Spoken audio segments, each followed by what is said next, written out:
Hello everyone, अस्सलाम वालेकुम। Welcome to my YouTube channel Talent Academy. आज जो है हम लेमार्किज्म न्यू टॉपिक को जो है वो डिस्कस करने वाले हैं, जिसके अंदर जो है वो पढ़ना स्टार्ट करते हैं। तो जीन बैप्टिस्ट डे लेमार्क जो है इनका फुल नेम है, और इनको हम सिंपली जो है वो लेमार्क भी कह सकते हैं। ये हमारे पास फ्रेंच बायोलॉजिस्ट हैं, ठीक है। इन्होंने जो है वो फर्स्ट पर्सन थे जिन्होंने जो है वो प्रोपोनेट्स करा आइडिया ऑफ एवोल्यूशन, ठीक है। एमसीक्यूज में आ सकता है कि आइडिया ऑफ एवोल्यूशन किसने प्रोपोनेट्स किया था, तो वो हमारे पास था लेमार्क।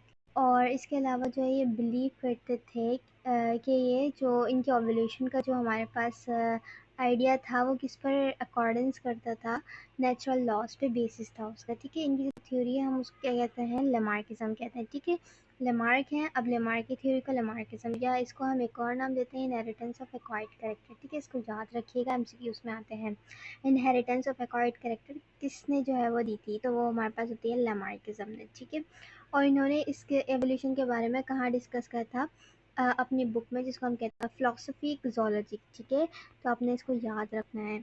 1809 के अंदर इनकी जो एवोल्यूशन थी वो क्या थी, सिंपल टू कॉम्प्लेक्स लेवल तक थी, ठीक है। जो इसकी जो थ्योरी थी, उसकी जो पोस्टुलेट्स है वो हमारे पास दो थे। एक था हमारे पास use and disuse of organ, एक है हमारे पास इनहेरिटेंस ऑफ एक्वायर्ड कैरेक्टर, ठीक है। तो वन बाय वन इनको डिस्कस करते हैं। जी, तो फर्स्ट हमारे पास आ गया use and disuse of organ, ठीक है। कोई भी ऑर्गेनिज्म जो है वो इंटरनल और एक्सटर्नल फैक्टर की वजह से अपने ऑर्गन्स को जो है वो यूज़ करता है, ठीक है। यूज़ एंड डिसयूज़ इट्स और वन और मोर ऑर्गन्स, यानी कि अब क्या मतलब हो गया कि हमारे पास जो कोई भी ऑर्गेनिज्म होता है वो अपने ऑर्गन्स को या तो ज़्यादा यूज़ करता है या तो यूज़ ही नहीं करता, ठीक है। वो उसकी बेसिस क्या होती है, वो इन्फ्लुएंस किस पर करता है, एक्सटर्नल और इंटरनल इन्वायरमेंट। आगे आप लोग के पास एग्जाम्पल आएंगे, जैसे कि बेसिस किस पर करता है, इंटरनल और एक्सटर्नल फैक्टर्स पे जो है वो डिपेंड करता है, यानी इन्वायरमेंट पर डिपेंड करते हुए अपने ऑर्गन को जो है वो ज़्यादा या कम यूज़ करता है कोई भी ऑर्गेनिज्म, ठीक है। अगर वो बहुत ज़्यादा यूज़ करेगा तो या अगर वो बिल्कुल भी यूज़ नहीं करेगा, जैसे कि अगर वो अपने ऑर्गन्स को बहुत ज़्यादा यूज़ करेगा तो उसका ऑर्गन स्ट्रॉन्ग बनता जाएगा, और अगर अपने ऑर्गन्स को यूज़ नहीं करेगा तो वो उनका उस ऑर्गेनिज्म का ऑर्गन जो है वो वीक होता जाएगा, ठीक है। आई होप आपको अंडरस्टैंड हो गया होगा। इसके अंदर जो है वो एग्जाम्पल है, अब एग्जाम्पल से आप समझोगे तो ये आपको समझ आ जाएगा। जैसे कि यहाँ पर जिराफ की दी हुई है, ठीक है। जी, तो इस इमेज में आप लोग देखें कि इस ऑर्गेनिज्म का जो इन्वायरमेंट है वो हमारे पास ट्री दिखाया हुआ है, ठीक है। ये ऑर्गेनिज्म है जिराफ, इसका जो इन्वायरमेंट है वो हमारे पास ट्री है। अब इसका ये जो ऑर्गेनिज्म है जिराफ, अब ये जो है वो अपने एक्सटर्नल और इंटरनल फैक्टर जो इसके इन्वायरमेंट में आप लोग को दिख रहा है, जैसे कि यहाँ पर है ट्री, तो ट्री इसका जो है वो एक्सटर्नल फैक्टर हो गया, इन्वायरमेंट हो गया। अगर ये ट्री जो है, यहाँ पर पहले क्या थे, घास थी, ठीक है, ग्रास है यहाँ पर, तो इसका इन्वायरमेंट के हिसाब से इसकी जो नेक है वो आप लोग को दिख रही होगी शॉर्ट है, और इसकी जो लेग है वो भी शॉर्ट है। लेकिन जैसे जैसे इसका इन्वायरमेंट चेंज हो रहा है, जैसे कि ट्री पर आ गया, जैसे कि ग्रास अब इसने सारी खा ली, ख़त्म हो गई, लेकिन ये अब जो है चाह रहा है ये ट्रीज़ को खाता जाए। तो ट्रीज़ आप लोग देख सकते हो उसका इन्वायरमेंट चेंज हो रहा है, पहले छोटा ट्री था, फिर थोड़ा बड़ा, फिर सबसे बड़ा, और फिर सबसे ज़्यादा बड़ा हो गया। तो मतलब कहने का ये है कि इसका जो इन्वायरमेंट है वो चेंज होता गया, ठीक है। जैसे जैसे इन्वायरमेंट चेंज हुआ, इसने अपने ऑर्गन्स को यूज़ करना शुरू करा, ठीक है। अब जैसे जिराफ ने जो है अगर ग्रास खा रहा था तो इसको अपनी नेक और लेग को जो है वो लॉन्ग करने की कोई ज़रूरत नहीं थी, लेकिन जैसे जैसे ये ट्रीज़ को खाने लगा, अपने एक्सटर्नल फैक्टर की वजह से इसने क्या करा, अपनी नेक को स्ट्रेच करना शुरू करा, अपनी लेग को लॉन्ग करना शुरू करा। जैसे कि ये एफर्ट करते गए, ये जनरेशन आफ्टर जनरेशन बहुत सारे इनको ईयर्स लगे, तो इन द एंड हमारे पास जो अब के जिराफ हैं वो इस तरह से हैं, इनकी नेक जो है वो स्ट्रेच हो चुकी है, उनकी लेग जो है वो लॉन्ग हो चुकी हैं, ठीक है। किसकी वजह से, इनके इन्वायरमेंटल फैक्टर की वजह से। ये कहना था लेमार्क का, ठीक है। ये थ्योरी ऑफ लेमार्किज्म कहलाती है, कि जिसके अंदर एक्सटर्नल फैक्टर को देखते हुए ऑर्गेनिज्म अपने ऑर्गन्स को जो है वो चेंज करता है। जैसे कि इसका ज़्यादातर यूज़ कहाँ था, नेक और लेग पर, तो इन दोनों चीज़ों का इससे ज़्यादा यूज़ करा, जिसकी वजह से ये जनरेशन आफ्टर जनरेशन जो है वो चेंज हो गई, ठीक है। इसके अंदर एवोल्यूशन आ गई, तो ये हमारे पास लेमार्क कहता था, ठीक है। तो इस पूरी थ्योरी में जो है यही सारी बातें लिखी हुई हैं, आप लोग इसको रीड कर लीजिएगा अच्छे से। जैसे स्ट्रेचिंग करी इसने अपनी नेक और फोर लिम्ब की, और जो है वो इसने अपनी लॉन्ग कर ली नेक को भी और लेग को भी, ठीक है।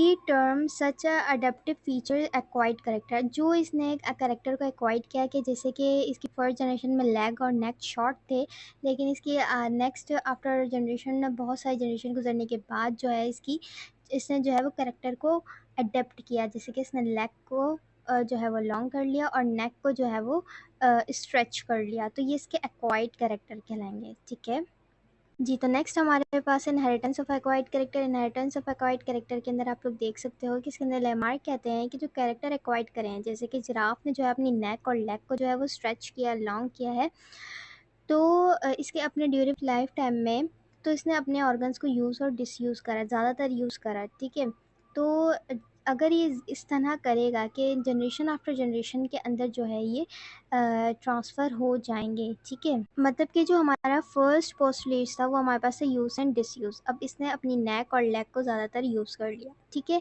और इसका जो सेकंड पोस्टुलेट है वो कहता है कि अगर इसने अपने ऑर्गन्स को यूज़ और डिसयूज़ करा है तो वो जनरेशन आफ्टर जनरेशन ट्रांसमिट होंगे। ये इसका सेकंड पोस्टुलेट है। इसके ड्रॉबैक्स हमारे पास क्या कहते हैं कि थ्योरेटिकली हम इसको जो है प्लॉसिबल करते हैं, मतलब कि ये तसल्ली बख्श है, इसकी जो एक्सप्लेनेशन है वो यकीन कर सकते हैं हम, लेकिन इसने जो है वो जेनेटिक के बारे में जो है आपको कोई बेसिस नहीं दी थी, जिसकी वजह से इसकी थ्योरी जो है वो रिजेक्ट हो गई थी। अब जेनेटिक बेसिस क्या होती हैं, अगर कोई भी ऑर्गेनिज्म अपने ऑर्गन को यूज़ और डिसयूज़ करता है, ज़्यादा यूज़ करता है या कम यूज़ करता है, तो वो जनरेशन आफ्टर जनरेशन ट्रांसमिट नहीं होते। ठीक है, अगर ये बेसिस कहता है कि अगर कोई ऑर्गेनिज्म ज़्यादा यूज़ करता है किसी ऑर्गन को या कम यूज़ करता है, तो हम ये कहते हैं कि वो जो है वो सोमेटिक सेल्स के अंदर चेंजेस आती है, जेनेटिक के अंदर चेंजेस नहीं आती। अगर आपको किसी भी ऑर्गेनिज्म में किसी ऑर्गन को जेनेटिकली जो है वो ट्रांसमिट करवाना है, मीन्स के जनरेशन आफ्टर जनरेशन के अंदर कोई भी जो है वो चेंज आए कोई भी ऑर्गेनिज्म के अंदर किसी भी ऑर्गन का, तो आपको उसे चेंज जर्म सेल्स के अंदर करना पड़ेगा। ठीक है, तो इस बारे में इसने कोई एक्सप्लेनेशन नहीं दी थी, जिसकी वजह से ये फेल हो गया था।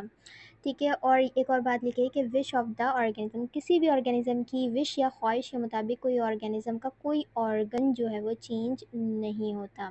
ठीक है, तो आई होप समझ आ गया होगा कि इसने जेनेटिक बेसिस नहीं दी थी। जी, तो एक्स्ट्रा रीडिंग मटेरियल में लिखा हुआ है कि जो लेमार्क की जो थ्योरी थी या हाइपोथेसिस थी, इसको जो है वो क्रिटिसाइज़ किया गया है। किसने किया है? ऑगस्ट वेसिमन ने और कॉवियर ने। ठीक है, इन दोनों ने जो है ये एमसीक्यूज़ में आ सकता है कि किन दोनों ने जो है वो क्रिटिसाइज़ किया था। और 2 लोगों ने जो है वो इसको क्या करा था, इसकी थ्योरी को सपोर्ट किया था और प्रमोट करा था, आइडिया ऑफ लेमार्किज्म को। ठीक है, वो कौन से? चार्ल्स लेल, और दूसरा नाम यहाँ पर गलत लिखा हुआ है, यहाँ पर नाम आता है अर्नेस्ट का। ठीक है, अर्नेस्ट हैक्ल का। दोनों ने जो है वो इसकी थ्योरी को जो है वो सपोर्ट किया था, और दो ये जो हैं इन दोनों ने जो है वो इसको क्रिटिसाइज़ किया था। ठीक है, फंडामेंटल बेसिस पे अगर हम लॉन्ग नेक जिराफ की एग्जांपल जब हमने देखी, इसको फंडामेंटल बेसिस पे जब हम देखते हैं तो इसको एपिजेनेटिक्स कहा जाता है। एपिजेनेटिक्स का मतलब होता है कि एपी मीन्स कोई बाहर की चीज़, जेनेटिक्स मतलब जेनेटिक्स से बाहर, यानी कि हमारे एनवायरमेंटल के अंदर जो चेंजेस आती हैं। ठीक है, उस ऑर्गेनिज्म के किसी भी बिहेवियर के अंदर, इन्वायरमेंटल के अंदर जो चेंजेस आती हैं या फैक्टर, तो इस हवाले से इसकी जो थ्योरी थी वो राइट थी। किसकी? लेमार्क की, कि इसने इन्वायरमेंटल बेसिस पे दी थी, एपिजेनेटिक्स दी थी। ठीक है, जेनेटिक्स के लिहाज से नहीं दिया था कुछ भी, यही इसने जो है वो डिस्कस किया था।